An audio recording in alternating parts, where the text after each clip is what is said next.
My second time installing a set of rock rails on the Grand Cherokee, and hopefully this one goes a lot smoother than the first time. I learned a lot the first time, and I'm going to try to explain some of the stuff that I learned the first time. So you can see the rock rails there. And one thing I did this time is I went through and I broke down all the hardware into individual little bags here per side. So I know that if I grab one of these and if I grab one of these, that's good for one full side of the rock rails. And then along the pinch weld here, which is where this is going to end up going, I had a whole bunch of trouble with these little nuts threading in the last time. So what I'm going to do, or what I did, is I went through and actually threaded each one of these in so I know they thread in real nice. And I did that on both sides. So the other thing I'm going to do this time is I'm going to take a drill bit and kind of round out the pinch weld holes a little bit on the truck itself. I'll show you that when I get to that point. So I'm going to go grab some tools that I'm going to need and we'll go from there. Got the tools we're going to need for the install here. I'll go through. So I've got a bucket that can really just carry everything. I'm going to put the hardware kit in there. This little Allen key thing comes with the kit, so you definitely need one of these. And the hardware kit I'm going to throw in there. Okay, so a chisel. We're going to need a chisel for the to get the existing nuts off the bottom of the plastic trim piece. A series of screwdrivers to help get us the foam packing out of in between the frame that we're going to need to make room to put the bolts in that go through this part of the rock rail right here. Magnet, because it's inevitable you're going to drop something. 13mm box wrench, or closed end and open end on one side. I'll show you what that might be needed for. A set of drill bits. This is a non-drilling kit, but like I said earlier, I did find that it helps to round out the holes along the pinch weld. Some glasses, just because we're underneath the car. Knife to cut the wheel well liners. A hammer for the chisel. Some gloves, and then just this pretty standard mechanics tool set. There really are no specialty tools required. You'll see I'm going to have some jack stands and a floor jack as well. And then also make sure you have some blue Loctite kind of material. Alright, so I got everything outside. Got all my tools, the rail itself, floor jack, and I'm also going to need a bottle jack too. I'm going to grab that out of my trunk. You got to have the doors open to get this plastic trim piece off right here. We're going to get that off first. So the first thing we need to do is chisel off these grommets here that are holding this plastic trim piece on. There's two there. And then up underneath the car, you've got a bunch along here that you need to trim out. So I'm going to go ahead and do that now. Eventually we're going to need to move this wire loom away right here, this thing, but we'll do that in a minute.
Okay, I got them all off.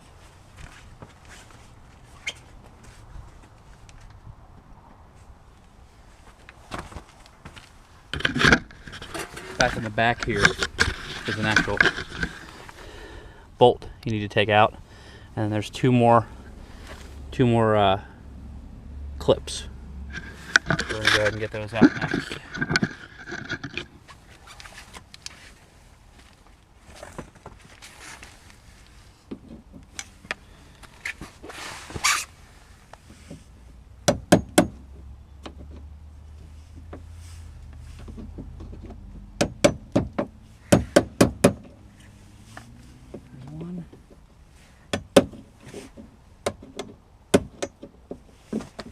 Not even stuck in. Looks like it's already broken off.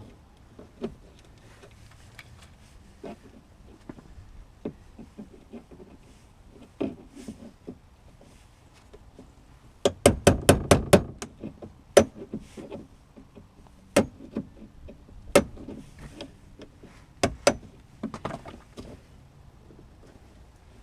quite sure what that one's all about. Looks like this piece is separate. It's a little different than my other truck. Alright, so this next part is going to save you a boatload of time. So basically it tells you to go along and find the clips that hold this on, and it basically has you use this goofy tool to pull them off. Well, you're going to destroy this plastic piece anyways when you cut the trim tabs off on both ends when you're finished. So it doesn't make a lot of sense. So basically just after you get all the rubber clips off the bottom and inside the wheel wells and the 10mm bolt inside the back wheel well, just rip this thing off, and if you break it, who cares? You're going to basically throw it in the trash.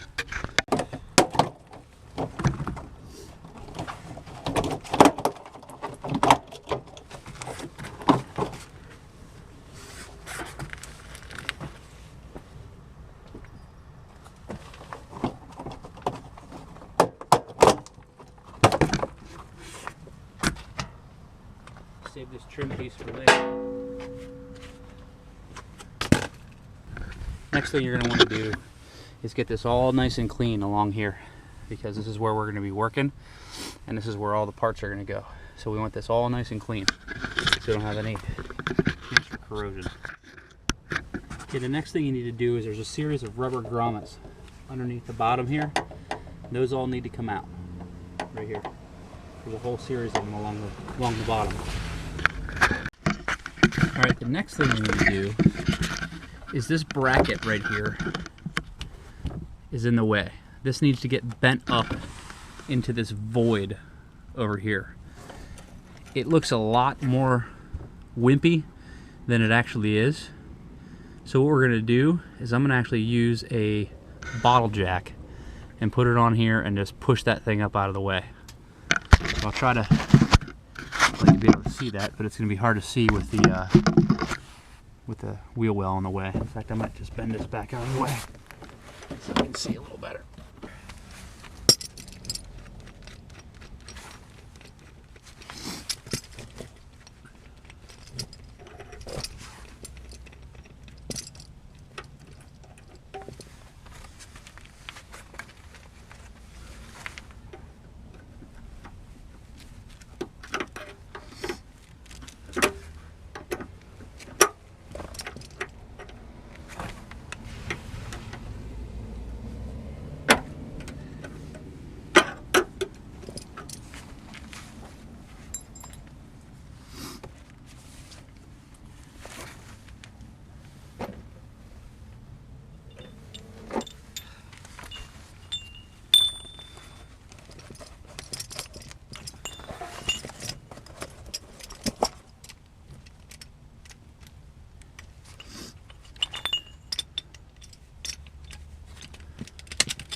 You see how that's just bending right up there?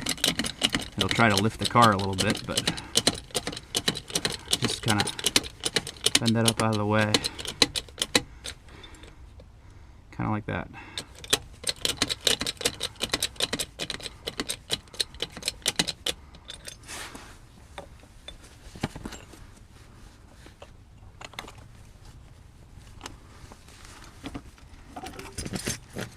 gonna probably whack this a little bit just to get it.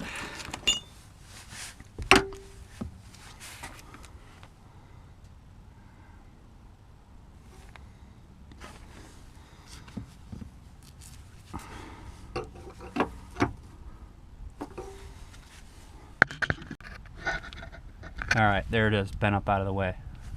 Now you don't have to make it look super pretty or anything like that, like the instructions say. It just needs to be out of the way. Alright, so I've gotten through all my prep work pretty much. So prep work includes trimming up, actually, sorry, the back. Trimming up this, the wheel well liner. Bending this bracket right here out of the way, and like I said earlier, I use a jack stand to just kind of push that up out of the way. You can take the wheel off and beat it with a hammer, but a not a jack stand, a bottle jack works just as good. And then the other thing you need to do is go through and clean the insulation, the foam, out of these two back holes from the bottom here, and the two front holes as well. Then I cleaned everything up, made it all nice and clean so there wasn't anything to really promote rust formation or anything like that. And now I'm going to start installing the screws, or these guys, in each one of these. And I'll show you how I do that here in a second. Now the next part, we got to put holes. We got to put rivets in these little holes, or not rivets, but bolts. The only way to get them in is to fish up through these little grommet things that you just took out, and fish them up through here and put on the little snap rings, and I'll show you what that looks like. But the first thing we need to do is get this insulation out of the way, because we've got to get up through this grommet hole right here, and there's a shit ton of insulation. So the next thing you need to do is get that insulation out using a screwdriver or a file or something along those lines. One thing I did here to make it easier is I took a crayon and I circled all the holes. There's a special bolt that goes in this little tiny hole right here. That one's probably the biggest pain in the ass to get to. So we'll see. Alright, so the next thing we need to do is in each one of these holes that we just circled, we need to feed in this nut from behind, which is why they give you, I'll show it to you in a second, they give you a little tool that's got a Allen key on a little bar. And the ones that are really a pain are these ones where the insulation is in the way. I've tried to get as much of it out as I can. That's the other reason I recommended in the beginning to have a magnet, because if you drop one of these bolts down there, you're going to need to fish it out with a magnet. So, and you're going to definitely want to do that. Now there is one bolt that looks different than the others. It's got a smaller washer on it. This guy. That one's for right there, the tiny hole. That one's a pain in the butt to get to. So, okay, we're going to give it a shot. I'll show you how to fish it in there in a second. Okay, so the next thing we need to do, we need to use this tool that they provide and install these guys in each one of these holes. There's a special hole in the middle that I'll show you in a second that requires a little bit of a different screw. It's got a smaller washer on the head. You can see the difference between those guys. So I'm going to go ahead and install these, and you got to be really careful. And one thing helpful to have, magnet, because it's inevitable you're going to drop one of these guys in the frame when you're going through to do it. So make sure you got a nice little grab on it, and then I tend to kind of, this one's the toughest, so I kind of you can really see this one, and I need to do a little bit better job with the insulation there.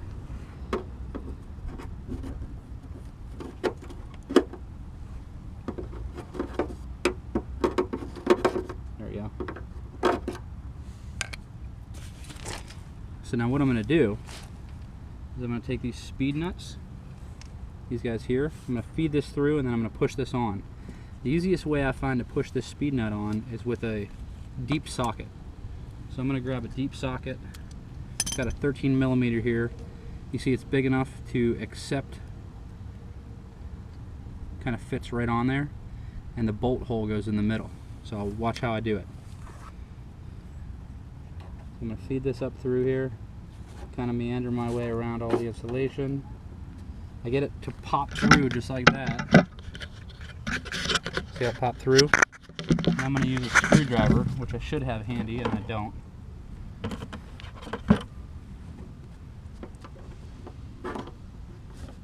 Use the screwdriver to grab the back of this guy.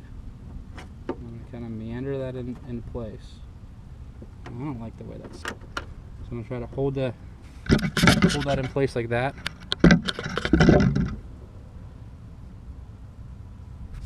I'm going to place my speed nut on, my retainer washer, whatever you want to call it, and I'm going to push it like that. Oh, don't want to bugger that up too bad. Now, what I recommend doing is kind of fishing your little wrench up through here. You see some of the insulation still needs to come out.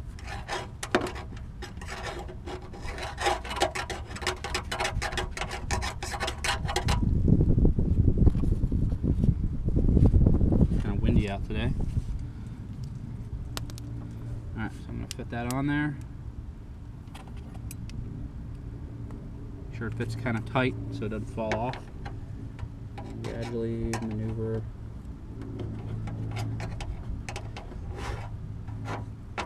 Got some insulation in my way, so I'm going to go up and just kind of poke that out of the way here in a second.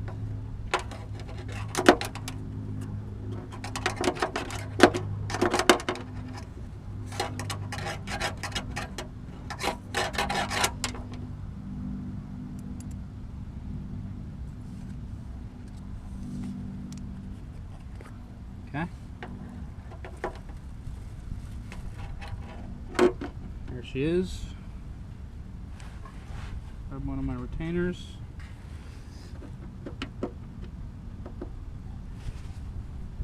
Grab my screwdriver.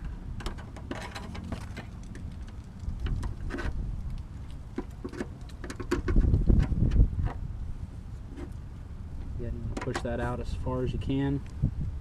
And get these retainers on as far as you can. You don't want to just put them on a little bit. You want to push them in there as far as you can. All the way on.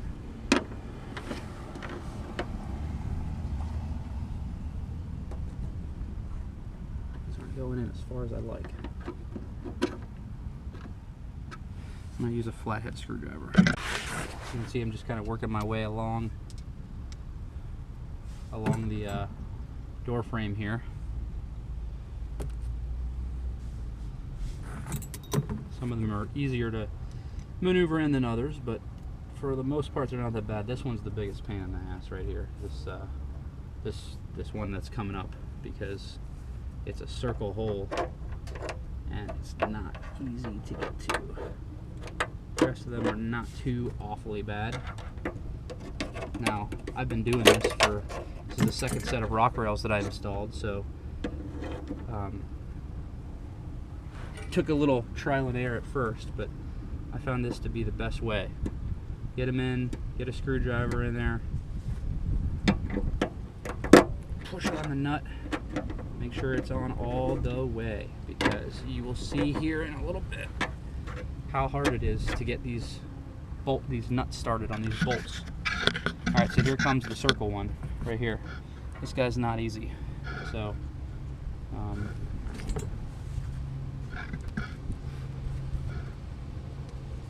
see how I do here. See, that's pretty loose on there. Hopefully it doesn't fall off inside here. That's not good. I'm trying to figure out which one's the best one to go in through. And I guess this is going to be it over here. It's a little looser than I like it to be. So we'll see what I can do here.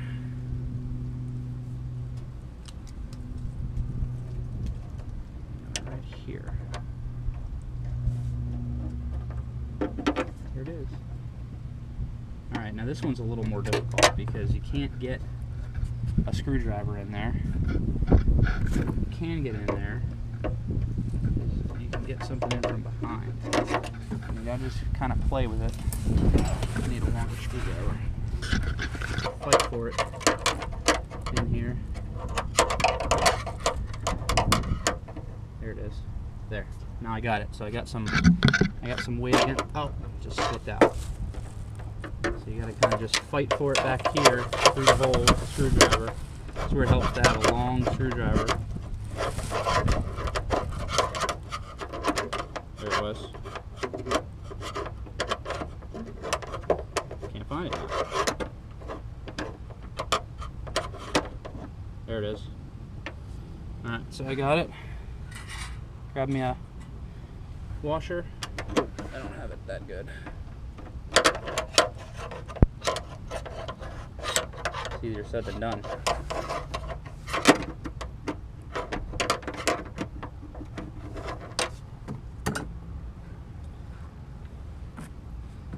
Okay. Told you this one was the hard one.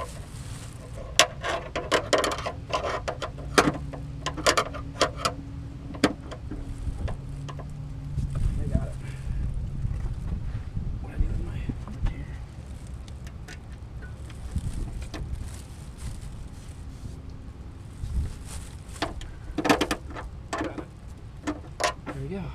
That's it. Okay. Okay, got all the little nuts in. Try to center them up as best as you can, but you'll have some, you can tap them into place when you get the rock rail in place. Make sure these retaining washers are on as far as possible because you have zero room for error. These are probably the hardest bolts to get on the whole, well, I take that back, they're all hard. So, okay, the next step is going to be to take our flag bolts and we're going to put them in the holes in the bottom. So what I like to do, it explains in the directions what holes to put them in, but I like to just kind of line the rock rail up so I make sure I get the right holes, and then I circle them with a crayon. So let me get my rock rail in place over here.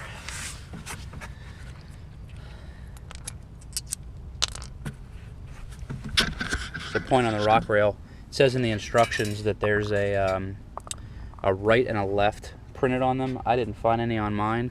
You can easily tell the front because it's got that flat little portion up there. This part has just this plate. One thing I like to do is give this plate a little tap.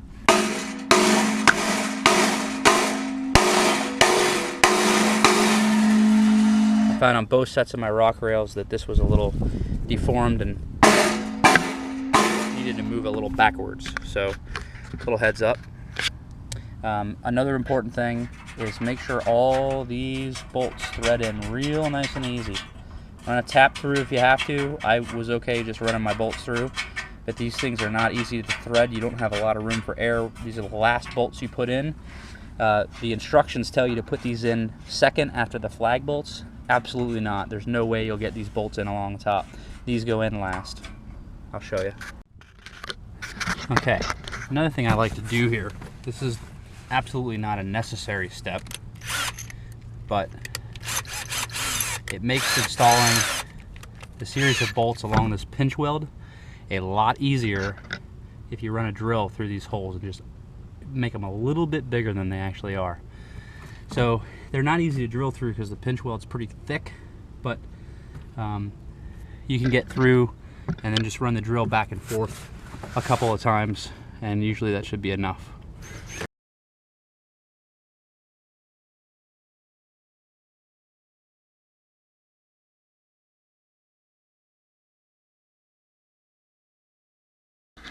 Alright, so another thing you want to do, just as precautionary, is use a tap and die kit and thread your flag bolts once through the tap just to clean the threads up, because the last thing you want is these threads to be sticky, because then it'll force this thing to want to spin inside the hole. Same thing with the bolts. So when you're done, these things should thread very easily. You should be able to just basically spin it. We're going to use some Loctite on here later on during the installation to make sure they don't spin back off. But trust me, this will make it a lot easier. These threads come pretty tight from the box, and you want them to spin freely because then that won't cause this thing to want to spin up inside the frame, which is not good. So we'll talk more about that in a second when we get outside. So you can kind of prep your flag bolts. Thread the, oops, not that. You can put your retaining nut on just a little ways. You don't want to push it all the way down, but you can push it maybe about that far. That'll give you enough room to maneuver it in. Now this back one doesn't have anything to prevent this from spinning. So there's some insulation in there, but it wasn't enough to prevent it from spinning. So I'll show you what I did to prevent this guy from spinning. Kind of a little bit of a engineering solution, but it worked. So okay, washer, speed nut, and then this one you can just put on just a tiny little bit. It's a shorter one, so I just get that kind of started. And then the last one here.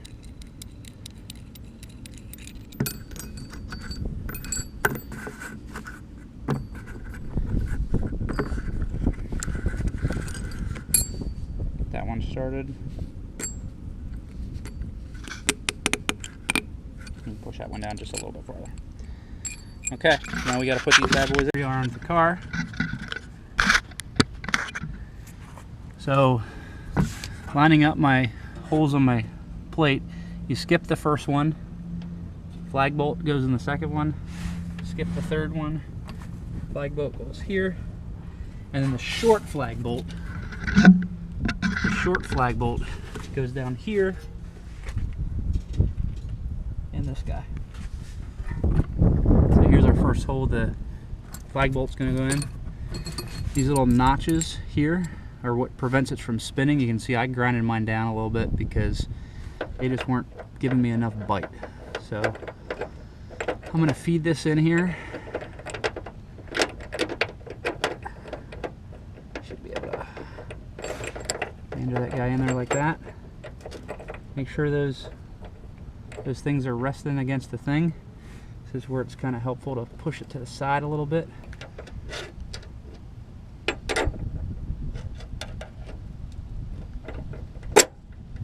Go. Make sure that doesn't spin. See how it doesn't spin, it catches? That's what you want to make sure. Just make sure it catches. Like that. If it doesn't catch and just starts spinning up there, you're going to create all kinds of problems for yourself.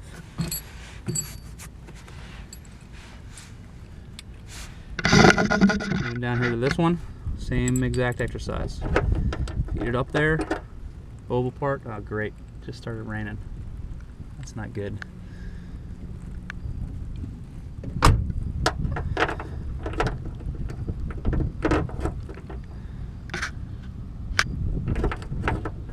Same thing.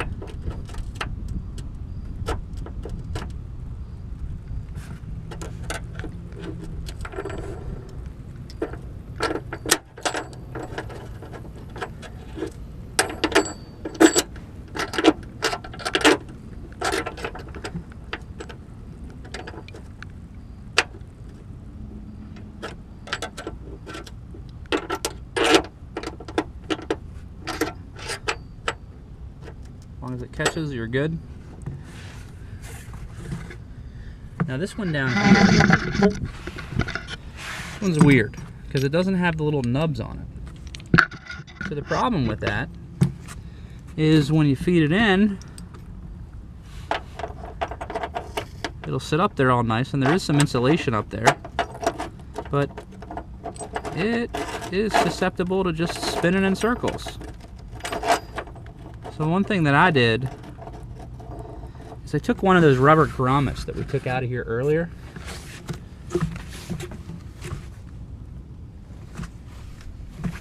One of these guys.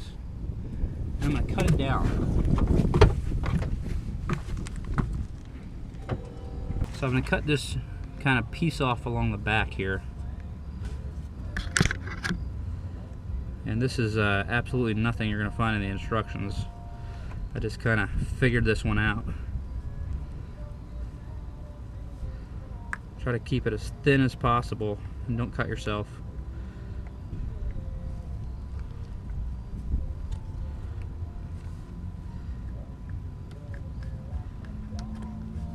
So you don't need to. Alright, so I cut this out, and I just cut the back part of this grommet out, and I cut a little slit for the washer, and I'm going to try to show you what I'm going to do here.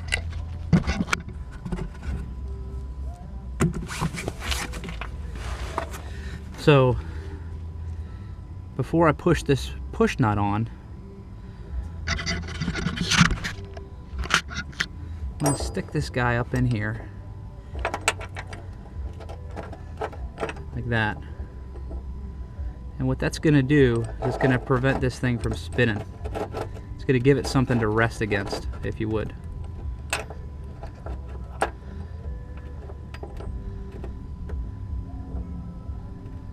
So let's push this push nut on first, and I'll show you how I do that.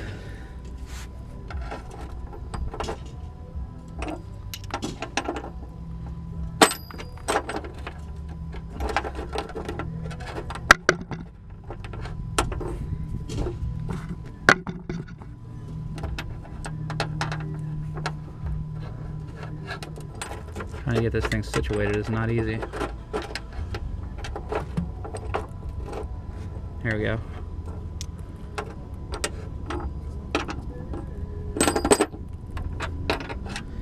Okay, so now what I'm going to do is I'm going to jam this thing in here. I'm going to try to jam this as far over to that side as I possibly can, so it lines up with everything. That's going to give me something to turn against. So now it hits that little rubber piece that's stuck up inside there.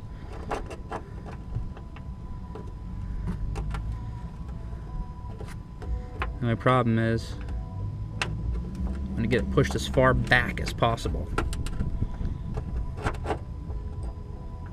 Kind of like that. I think I can get that nut on there a little better. That's the other thing, is your speed nut only goes up so far because it hits the little square piece. It's just a really bad design. I'm not sure what they were thinking when they designed this back. Okay, so now's the tough part. And now we got to put everything together. Okay, so these flag bolt nuts underneath here, you only want to start them just a little bit, because if you start them too much, you won't get the swing you need to get all these things in place. So what I do is I get these all to pop into place, and then to get myself some threads, you can see how much little room for air we have. I take a piece of wood and a rubber mallet and just tap it all along the edge. So what's going to happen as you start these nuts on, it's going to start pulling this lip closer, and the ones as you get toward the back will get easier. So wherever you can get nuts started, start the nuts on. And one little tip that they mentioned in the instructions is if you can't get it all the way, if you can't get it to thread like that one threaded on pretty easy, turn it upside down. So not on the washer side, but on the other side. And then thread it in with a bearing wrench, like a face wrench. And then as you get more and more on, you'll be good. These are actually threading on pretty easy. This is the easiest I've had them thread on ever, really. So you thread as many of these on. Like that one's not going to thread on. That one caught.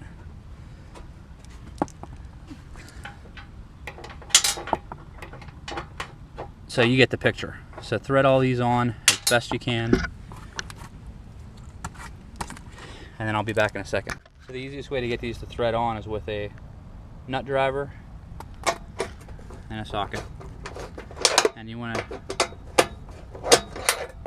that one threaded itself back off, but you get the picture. We're going to go along and tighten all these as tight as you can. Just really kind of hand tight right now.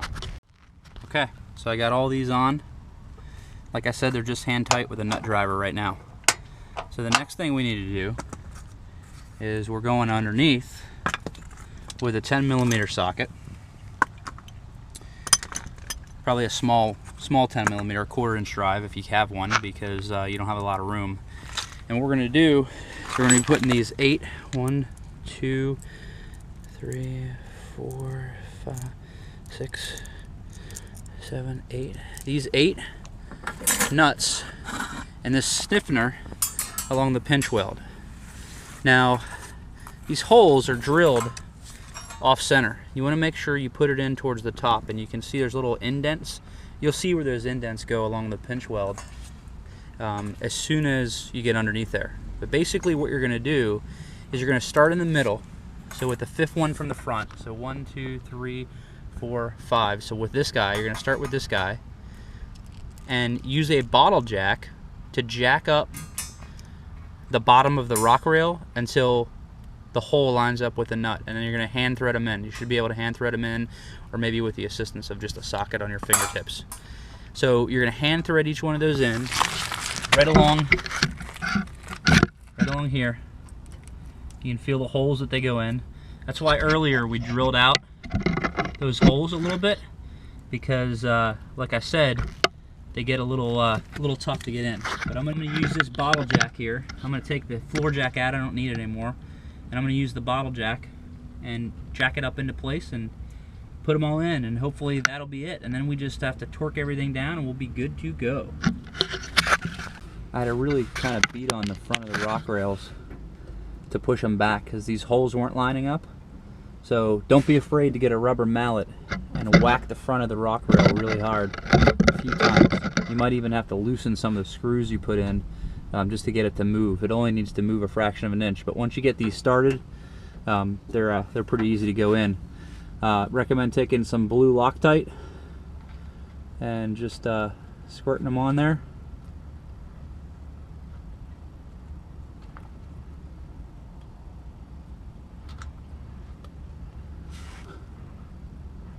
I think I'm out of blue Loctite.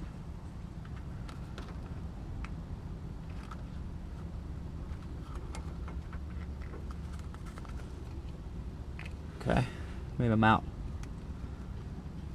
Anyways, squirt blue Loctite on each of these, and then take the bolts along the front underneath the door. Take those off and put some Loctite on those too, and then just torque everything down. And I really didn't even look at torque specs. I just kind of tightened them as tight as they would go. So I don't plan on taking these things off anytime soon. So tight is good. So, and that's pretty much it. That's pretty much your final installation. There is some stuff you can do with the trim. Now on my other, see how this looks kind of ghetto here? You can put a piece of plastic trim here that you can cut off of the stuff that you, the old plastic piece that you took off. Put a piece of plastic trim there, it makes it look nice and finished. But other than that, that's kind of what the final installation looks like. I'm going to come back and torque these bolts down. You can see over here too, I've got this side already done. Excuse me, the truck, it's a little dirty. And that's what she looks like. Not an easy installation, but if you use what I told you here and the instructions, you can get it done. Just be prepared to do a little engineering along the way. Okay, I hope it was helpful. Bye. I had to really kind of beat on the front of the rock rails to push them back because these holes weren't lining up. So don't be afraid to get a rubber mallet and whack the front of the rock rail really hard a few times. You might even have to loosen some of the screws you put in just to get it to move. It only needs to move a fraction of an inch, but once you get these started, they're pretty easy to go in. Recommend taking some blue Loctite and just squirting them on there.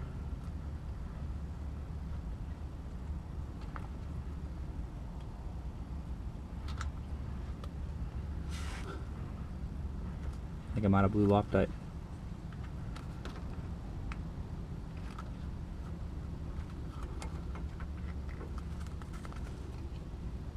Okay, leave them out. Anyways, squirt blue Loctite on each of these, and then take the bolts along the front underneath the door. Take those off and put some Loctite on those too, and then just torque everything down. And I really didn't even look at torque specs. I just kind of tightened them as tight as they would go. So I don't plan on taking these things off anytime soon, so tight is good. So, and that's pretty much it. That's pretty much your final installation. There is some stuff you can do with the trim. Now on my other, see how this looks kind of ghetto here? You can put a piece of plastic trim here that you can cut off of the stuff that you, the old plastic piece that you took off. Put a piece of plastic trim there, it makes it look nice and finished. But other than that, that's kind of what the final installation looks like. I'm going to come back and torque these bolts down. You can see over here too, I've got this side already done. Excuse me, the truck, it's a little dirty. And that's what she looks like. Not an easy installation, but if you use what I told you here and the instructions, you can get it done. Just be prepared to do a little engineering along the way. Okay, I hope it was helpful. Bye.